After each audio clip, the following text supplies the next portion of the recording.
My frozen funds, or previously known as my Forex fund, has caused the whole Forex industry to panic. My frozen fund, or my Forex, previously known as my Forex fund, has sent a shocking wave to the entire Forex industry. And everyone is panicking, everyone is asking, is it the end of prop firms? Is it the end of Forex trading? Blah, blah, blah.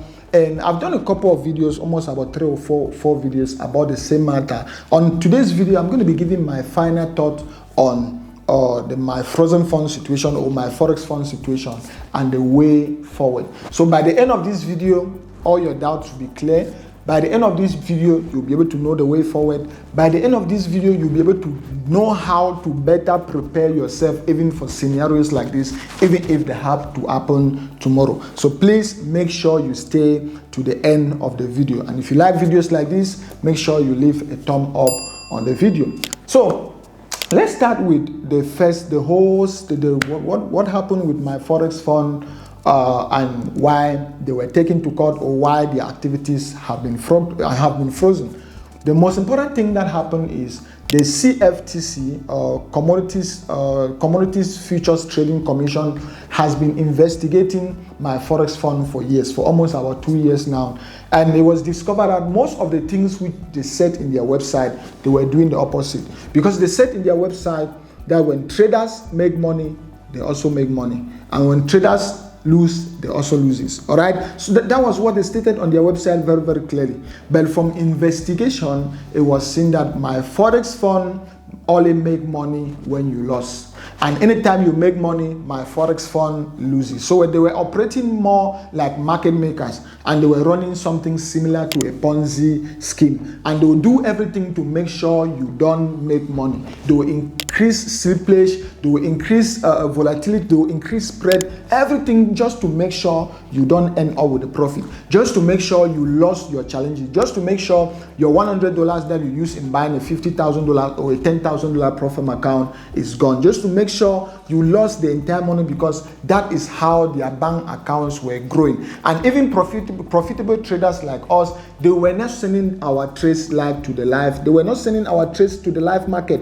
Anytime we get to live market, they were just live markets in quotes. They still gave us a demo account. Even when we have a payout, they have to actually take that money from the money they've gotten from failed challenges to pay us. So they were not sending any of our trades to the live market. They were not sending any of our trades through STP. STP stands for straight through processing. All right. So out of almost about 25,000 live traders or live accounts, only about less than 100 traders were sent through STP. All right. So because of this, they've been investigated, and the CFTC even infiltrated and has some of the communications which the employee were saying, which like some internal communications which the employees were telling each other how they should make sure profitable traders don't get payout, how they should be able to slip them to hell. You can see statements like this. These were statements from the employees, how they should be able to stop payments from going out, how they should be able to stop people from making profit. All of this landed my Forex fund in trouble, and all the accounts were frozen, and they were taken to court. And things are looking very bad. Things are looking very, very bad. And I can say very clearly that my Forex fund is not going to come back. They're not coming back to this. All right. So because of that, I was able to draw my conclusion. I saw the whole document, the whole almost about 40 pages to be precise. I went through the whole document, and everything that is written on that document, there is no way my Forex fund is going to come back, because that was a Ponzi scheme or a fraud of almost about 310 million. 310 million. So I can say they are not coming back. Or even if they have to come back, things will never be the same. It is already over to my Forex fund. I was just using a situation of the same thing that happened here in South Africa. There was a broker called JP Market. All right. There was a lady who made a lot of money trading with JP Market, and JP Market was a market maker. All right, I know with market makers, they don't want you to make money too. That's why I always preach trade with a broker that is ECN or STP.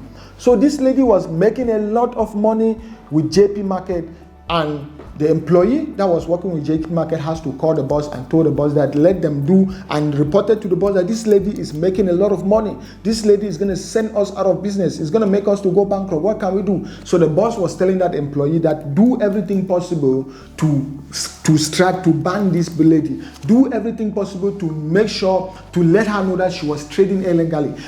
Do everything possible to make sure she was doing something wrong so that we wouldn't be able to pay her out. That's the same thing pro firms will be able to do. If you've ever witnessed something like this, where you'll be able to go to pro firm and when you've made profit, they will come up with 101 reasons just to say you were trading illegally, to say your account was open in a different IP, to say you were using an EA. Even people use, I have a Forex robot which has gone very viral. That robot is called Perps Pro. Even when we join some pro firms with Perps Pro, and Perps Pro makes a lot of money, some pro firms will come up to say, no, the robot was having Matinga system, of which the robot doesn't have any Matinga. The robot was having arbitrage, the robot doesn't have arbitrage. The robot was doing high frequency trading, the robot doesn't have free. So they'll come up with hundreds and one reasons just to make sure they don't pay you out. That is the same thing my Forex fund was doing. All the communication, if you have to go through the whole of this document, if you join my Telegram, I share the whole document on my Telegram. So join my Telegram, link is on the video description if you want to be able to have access to read through the whole 40 pages document to see what you should go on in the Forex industry. All right, so that's why I'm saying they will never come back, or even if they have to come back, things will never be the same again. All right. Then another conclusion which I've also gotten from this my frozen fund saga or my Forex fund saga is that this has sent a warning to the entire prop firm industry. Things were getting out of hand.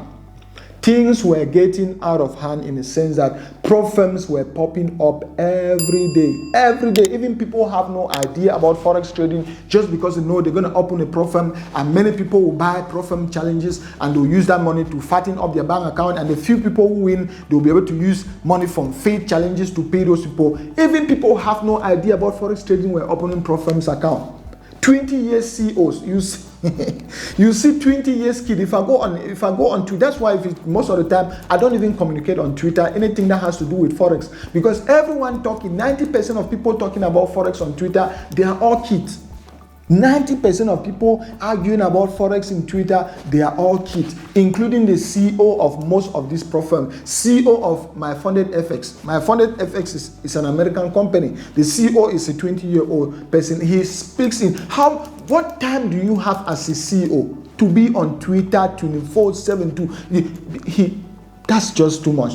As a CEO, sometimes you need to be able to control you need to be able to calm down, because even your words sometimes can implicate you on social media. Because even when I go on social media, most of the time what they wrote on social media, particularly the CEO of My Funded FX, he just implicates himself everywhere. If I go on the website of My Funded FX, you can see immediately this happened. I'm sure the CEO gave instructions. They went and changed everything on their website. They stated very clearly that all their funds are now simulated. This was never there. It is after the My Frozen Fund saga or My Forex Fund saga that they went and changed this thing immediately. They wrote that very clearly that all the funds, even if they have to give you $600,000, it's all demo, it's all simulated. Why was this not there before for people to know? Why was this not there before? So that's what I'm saying. Most of these pro firms are run by people who don't even know how to run a business, who don't even know how to manage a business. That's why it will never go good. That's why they will come up with stupid rules just to make you fail that challenge, because the moment you fail that challenge, that is how they are getting kids. Most of these companies are run by kids, 20 years old kids.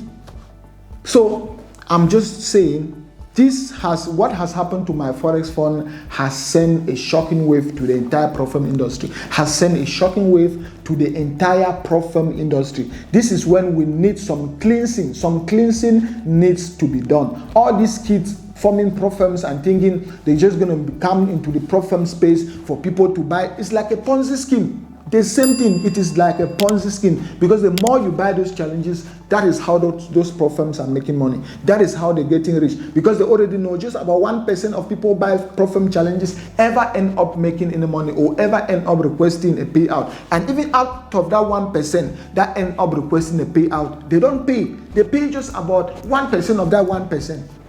The rest, they'll look for stupid reasons to say you were trading illegally. You were trading with a VPN. You open your account in this. They need the source code of your robot. They need this, just to make sure they don't pay you. So that is why I'm saying what has happened to my Forex fund is a good thing to the Forex industry, because this has sent like a shocking wave and a warning. And this is when most of these scammers that were just coming out with their own prop firm, this is when some cleansing need to be done and they'll be taken out of business. So I'm actually happy, even though I lost almost about $500,000 in live funding with my Forex fund and $28,000 in pending payout. I'm happy because this will make the Forex industry to be good forever. This is good for the Forex industry because a lot of people who would have suffered the same thing I suffered wouldn't suffer, because something like this is going to clean the industry. Then, also another conclusion which I also drew from this is that the good prop firms will survive. The good ones that have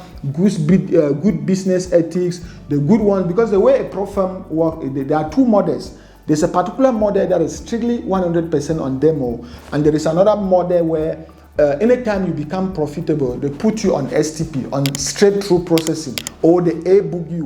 Why not A-book some trader? A-book you meaning anytime you place a trade, it goes directly into the market. They actually put you on a live market condition. And those traders that they actually A-book, it is even 100% beneficial to the prop firm because they can copy your trades. Anytime you place a trade with one standard lot, the prop firm can place the same trade with 10 standard lot. Meaning if you're making $10,000, the prop firm is going to make about $100,000. Why not hire good risk analysts that will be able to analyze the trades of each trader? And when you see that this trader is exceptional, you instead A-book that trader and copy his trade. Why not A-book the trader and copy his trade? What? That's why these prop firms are run by kids. They are run by 20 years CEO. They are run by 18 years CEO. People who have no idea on even managing a business. People who have no idea on trading itself.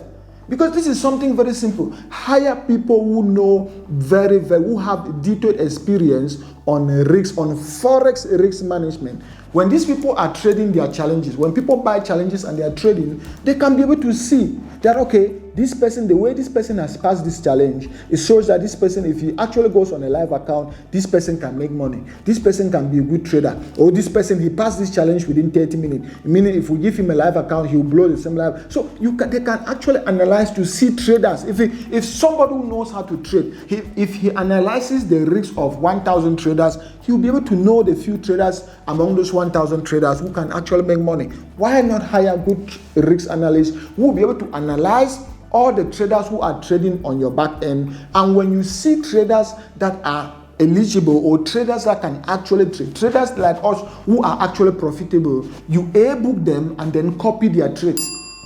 Because copying their trades is, anytime we go live, when I want to sign the license for any prop firm, I used to read through the license. And part of the license states that they have the right to copy your trade. They have the right to copy my trade. That is the license I signed. So why not copy my trade? Why not put me on a book, then copy my trade? Why instead put me on a demo account where you know, okay, I can make $50,000. And when I made that $50,000, you come up with stupid reasons, not just to pay me. Why not put me on a book, then copy my trade, so that if I'm making $50,000, you make $500,000?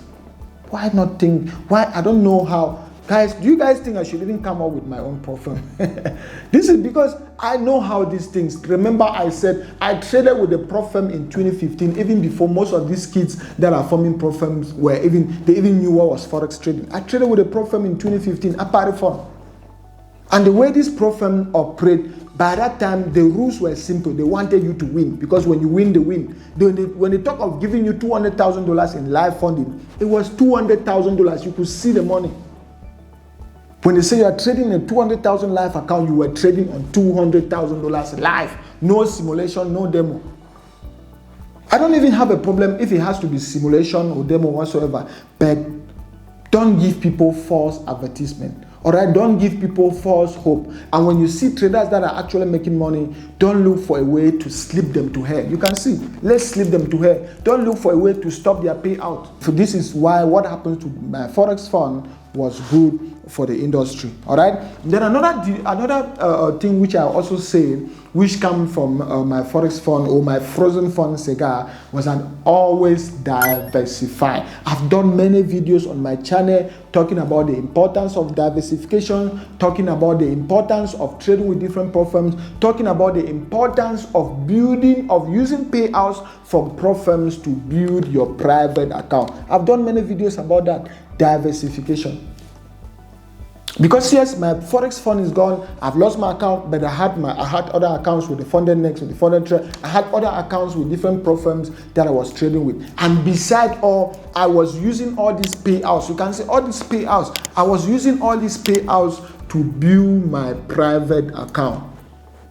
The same moment where I'm getting paid out from a prop firm, I'm also getting withdrawals from my private account. Meaning, even if all these prop firms are not there tomorrow, I can always fall back on my private account. So you should only use prop firms to be able to generate capital or to be able to pull capital from those big accounts and put in your private account, even if it's $10,000. So long as it is in your private account, that is 10 raw capital. Even if you make 10% of that, it is going to be better than you making 50% with a prop firm account. So diversification is also very, very, very, very important. Another conclusion which I've also gotten from this my frozen fund or my forex fund cigar is that the jurisdiction in which a business is incorporated is also very, very important. What do I mean by this? My forex fund was incorporated in Canada and the United States, and it's a good thing. It's a good thing in the sense that the United States, Canada, and the EU, they have very strict business regulations. But at a particular point in time, when business regulations become so strict, it becomes detrimental to the company, and most people who are also located in offshore countries or other countries might not be able to have access to your products. So what do I mean by this? Most other companies, like my funded FX is located in Texas, or the funded trader program is located in the United States. Key funded trader whatsoever is located in the United States. Most prop firms, what I would just advise you, do your own due diligence. This is my own perspective. This is my own point of view. All right, 8 years of experience. I've seen the good, the bad, and the ugly when it comes to this industry. My own sale is from my own viewpoint. I'll just advise you that stay away from prop firms which are incorporated in Canada, the United States, or EU. Why do I say this? Many people will say, okay, since my forex fund was incorporated in the United States and Canada, and since they have strict regulations, they've been able to push them, they've been able to regulate, or they've been able to ban them. Why are you telling us to instead stay away from prop firms that are located in the United States, Canada, or the EU? The reason being that the same regulatory bodies that were able to track down and strike down my forex fund are going to be going for these companies incorporated in the United States, Canada, and the EU. So if you're going and you're buying your prop firm with your prop firm account with any other prop firm that is incorporated in the United States, Canada, or the EU, then the same fate which my forex fund had might follow that same prop firm. That same prop firm might be able to have the same fate which my frozen fund had. So to just be on the safe side, for now, just chill. For now, you might just even as well just wait for the noise in the industry to be able to calm down. But if you want to purchase a prop firm account, I advise you not to purchase a prop firm account from any prop firm incorporated in Canada, the United States, or the EU. I was in the EU for almost about 3 months, going from at least 90% of all the countries in the EU or the European Union. And I know FTMO is located in Czech Republic. Czech Republic is in the EU. I was in Czech Republic about 3 months ago. I also went to Hungary. I even saw the office of True Forex Fund. True Forex Fund is also incorporated in the EU, in Hungary. I was also in Hungary about 2 months ago. So you can just see these are EU companies, and EU also have very strict regulations when it comes to financial or speculative trading. The same thing like the United States. So please do your own due diligence, and this is just my own point of view. For companies that are incorporated in Dubai, like the Funded Engineer, good prop firm, the Funded Next, I personally have accounts with the Funded Next. They've paid me out, all right? So the Funded Next, they incorporated in Dubai, good profile. Funded Engineer, incorporated in Dubai, good profile. I think the Funding Peeps or something is also incorporated in Dubai. Some are incorporated in the Cayman Islands, some are incorporated in Seychelles, some in Cyprus. Just do your due diligence and go for these firms that are incorporated in offshore countries. And since they've already seen the shocking wave that my Forex fund has sent throughout the Forex industry, they will be able to put their shit together. And if the Forex industry is fixed and everything goes on normally, they're not trying to scam you, they're not praying that you should fail, even if they are located in offshore countries, you will still be able to make your money. But don't instead go for a firm that is incorporated in a country where regulations are going to be hunting them. They might track them, they might ban them anytime where your money is there. So that is, those were some of the conclusions which I was able to deduce from the whole my frozen fund situation. And these are also lessons that will be able to help you to better position yourself, so that even if something like this is still happening tomorrow, you just be like, I watched Godlove's video and he mentioned something like this. Anyway, I'm prepared. Anyway, I'm diversified. Anyway, I'm ready for something like this. I have an antivirus that even something like this won't affect me. So if you want to be able to know exactly what my Forex fund did, or why they were taken to court, or why they were banned, click here to watch this video which I prepared explaining everything. Also click here to be able to watch how I lost $500,000 and $28,000 in payout with my frozen funds or my Forex fund. If you've gotten some value and you haven't subscribed to the channel, click here to subscribe to the channel, and I will see you guys on these other videos. Peace.